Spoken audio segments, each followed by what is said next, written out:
ನಮಸ್ಕಾರ ಸ್ನೇಹಿತರೆ, ನಾನು ಮೇಘರಾಜ್. ನಾವು ಹಿಂದಿನ ತರಗತಿಯಲ್ಲಿ advent of Europeans to India ಅನ್ನೋ ಒಂದು ಚಾಪ್ಟರಲ್ಲಿ ಯುರೋಪ್ ಮತ್ತು ಭಾರತದ ನಡುವೆ ಯಾವ ರೀತಿ ವ್ಯಾಪಾರ ಸಂಬಂಧ ಇತ್ತು, ಅಲ್ಲೊಂದು ಇಂಪಾರ್ಟೆಂಟ್ ನಗರ ಇತ್ತು ಕಾನ್ಸ್ಟಾಂಟಿನೋಪಲು. ಅಲ್ಲಿಗೆ ಅರಬ್ ಮರ್ಚೆಂಟ್ಸು ಏನು ಮಾಡ್ತಾಯಿದ್ರು, ಏಷ್ಯನ್ ಕಂಟ್ರೀಸಲ್ಲಿ ಸಿಗುವಂಥ ಸಾಂಬಾರು ಪದಾರ್ಥಗಳನ್ನು ತಗೊಂಡೋಗಿ ಅಲ್ಲಿ ಮಾರ್ತಾಯಿದ್ರು. ಅಲ್ಲಿಂದ ಅದನ್ನು ಯಾರು ಬೈ ಮಾಡ್ತಾಯಿದ್ರು, ಇಟಾಲಿಯನ್ ಟ್ರೇಡರ್ಸು ಬೈ ಮಾಡಿ ಲಾಭವನ್ನು ಗಳಿಸ್ಕೊತಾಯಿದ್ರು. ಸೊ ನಂತರ ಏನಾಗುತ್ತೆ, ಡ್ಯೂ ಟು ಚೇಂಜ್ಡ್ ಸರ್ಕಮ್ಸ್ಟೆನ್ಸಸ್ಸು, ಮೊದಲಿಗೆ ಅದು ರೋಮನ್ ಎಂಪೈರ್ನ ಕಂಟ್ರೋಲಿತ್ತು ಕಾನ್ಸ್ಟಾಂಟಿನೋಪಲು. ಅದನ್ನು ಗೇಟ್ವೇ ಆಫ್ ಯುರೋಪಿಯನ್ ಟ್ರೇಡ್ ಅಂತ ಕರಿತಾಯಿದ್ರು, ಯುರೋಪಿನ ವ್ಯಾಪಾರದ ಹೆಬ್ಬಾಗಿಲು ಅಂತ ಕರಿತಾಯಿದ್ರು. ಇನ್ ದಿ ಇಯರ್ 1453 ಅದು ಯಾರ ಒಂದು ಆಳ್ವಿಕೆಗೆ ಒಳಪಡುತ್ತೆ ಅಂದರೆ ಆಟೋಮನ್ ಟರ್ಕ್ಸ್ ಅವರ ಆಳ್ವಿಕೆಗೆ ಒಳಪಡುತ್ತೆ. ಹಾಗಾಗಿ ಅವರು ಆ ಒಂದು ಕಾನ್ಸ್ಟಾಂಟಿನೋಪಲ್ ನಗರದ ಮುಖಾಂತರ ಹಾದು ಹೋಗುವಂಥ ಎಲ್ಲ ಸರಕುಗಳು ಮತ್ತು ಹಾದು ಹೋಗುವಂಥ ದಾರಿಗಳ ಮೇಲೆ ಏನು ಅತಿ ಹೆಚ್ಚಾದ ಟ್ಯಾಕ್ಸನ್ನು ಇಂಪೋಸ್ ಮಾಡಲಿಕ್ಕೆ ಸ್ಟಾರ್ಟ್ ಮಾಡ್ತಾರೆ.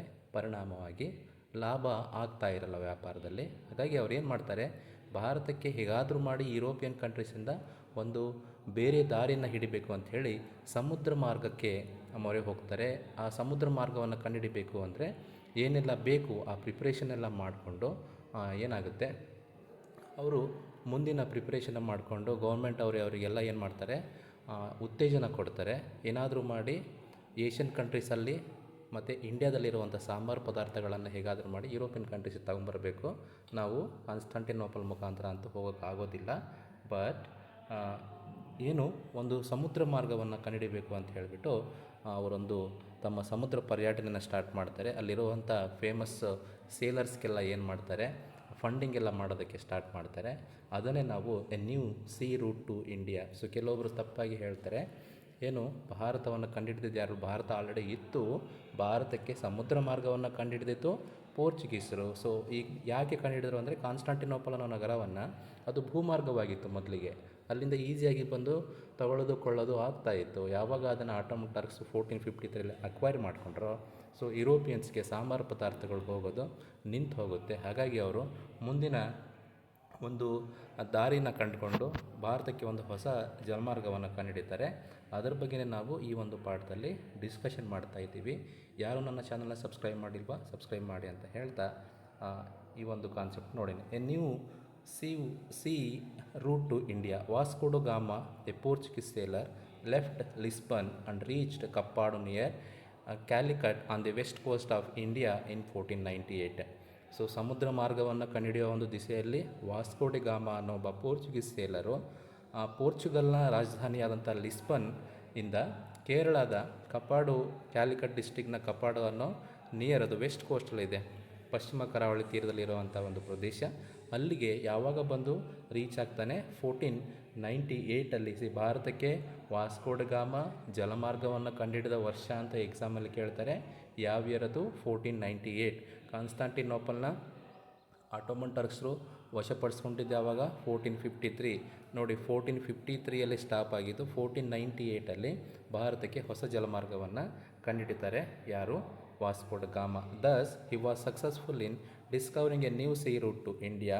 This route continued to be the route of trade between India and Europe for many years. ಇದೇ ಒಂದು ಮಾರ್ಗದ ಮುಖಾಂತರ ಸುಮಾರು ಹಲವಾರು ವರ್ಷಗಳ ಕಾಲ ವ್ಯಾಪಾರ ನಡೆಯುತ್ತೆ. The Portuguese were thus the first to reestablish trade between India and Europe. ಹಾಗಾಗಿ ಯುರೋಪಿಂದ ಭಾರತಕ್ಕೆ ಬಂದಂಥ ಮೊದಲಿಗರು ಯಾರು ಅಂದರೆ ಪೋರ್ಚುಗೀಸು. ಅದರಲ್ಲಿ ಯಾರು? Vasco da gamma. ಈ ನ್ಯೂ ಸಿ ರೂಟ್ ಏನಿದೆಯಲ್ಲ, ಸೌತ್ ಆಫ್ರಿಕಾದ ಕೇಪ್ ಆಫ್ ಗುಡ್ ಹೋಪ್ ಮುಖಾಂತರ ಬರಬೇಕಾಗಿತ್ತು. ನೆಕ್ಸ್ಟ್ ಸ್ಲೈಡಲ್ಲಿ ಅದನ್ನು ತೋರಿಸ್ತೀನಿ ಯಾವ ಥರ ಬರ್ತಾಯಿದ್ರು, ಈಗ ಹೊಸ ಮಾರ್ಗ ಏನಿದೆ ಅಂಥೇಳಿ.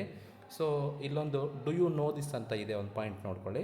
ಇನ್ 1869 a huge canal called Suez canal was built in Egypt to connect the Red Sea and Mediterranean Sea. ನೋಡಿ, ಸುಯೇಜ್ ಕೆನಾಲ್. ಸೊ ಮೊದಲಿಗೆ ಈ Europeans Cape of Good Hope ಮುಖಾಂತರ ಭಾರತಕ್ಕೆ ಬರ್ತಾಯಿದ್ರು. ನಂತರ ಒಂದು ಹೊಸ ದಾರಿನ ಕಂಡುಹಿಡಿತಾರೆ. ಯಾವುದು? 1869. ಅದೇ ಸುಯೇಜ್ ಕೆನಾಲು. ಸುಯೇಜ್ ಕೆನಾಲ್ನ ಯಾವ ಎರಡು ಕಂಟ್ರಿ ಮಿಡ್ಲಲ್ಲಿದೆ ಅಂದರೆ, ಅಲ್ಲಿ ಸ್ಟಾರ್ಟ್ ಆಗಿದ್ದು ಈಜಿಪ್ತಲ್ಲಿ ಯಾವ ಎರಡು ಸಮುದ್ರವನ್ನು ಕನೆಕ್ಟ್ ಮಾಡುತ್ತೆ? ರೆಡ್ ಸಿ ಮತ್ತು Mediterranean C. Until the building of Suez canal the sea route discovered by Vasco da Gama was the route used for trade between India and Europe. Suez ಕೆನಾಲ್ನ identify ಮಾಡೋಕ್ಕಿಂತ ಮುಂಚೆ ಅಥವಾ ಅದನ್ನು construct ಮಾಡೋಕ್ಕಿಂತ ಮುಂಚೆ ವಾಸ್ಕೋ ಡ ಗಾಮ find out ಮಾಡಿದಂಥ ಸಮುದ್ರ ಮಾರ್ಗವನ್ನೇ ವ್ಯಾಪಾರಕ್ಕೆ ಬಳಸ್ಕೊಳ್ತಾ ಇದ್ದರು Europeans. So the ships had to pass the Cape of Good Hope, the southernmost tip of Africa to reach India. So ಇಲ್ಲಿ ಕೇಪ್ ಆಫ್ ಗುಡ್ ಹೋಪಲ್ಲಿ ದೊಡ್ಡ ದೊಡ್ಡ ಅಲೆಗಳು ಬರ್ತಾ ಇರುತ್ತೆ. ಅದನ್ನು ದಾಟಿದ ನಂತರ ಸೌತ್ ಆಫ್ರಿಕಾದ ತುದಿಯ ಮುಖಾಂತರ ಭಾರತಕ್ಕೆ ಬರಬೇಕಾಗುವಂಥ ಸಂದೇಶವಿತ್ತು. ಈಗ ಸುಯೆಜ್ ಕೆನಾಲ್ ಮುಖಾಂತರ ಹಲವಾರು ವ್ಯಾಪಾರ ಮಾರ್ಗಗಳು ಬರುತ್ತೆ. ನೆಕ್ಸ್ಟ್ ಸ್ಲೈಡಲ್ಲಿ ಸುಯೆಜ್ ಕೆನಾಲ್ ನೋಡಿ ಹೇಗಿದೆ ಇಲ್ಲಿ. ಅದು ಯಾವ ಎರಡು ಸೀನ ಕನೆಕ್ಟ್ ಮಾಡುತ್ತೆ, ಮೆಡಿಟೇರಿಯನ್ ಸಿ ಮತ್ತು ರೆಡ್ ಸೀನ ನೋಡಿ ಈ ಥರ.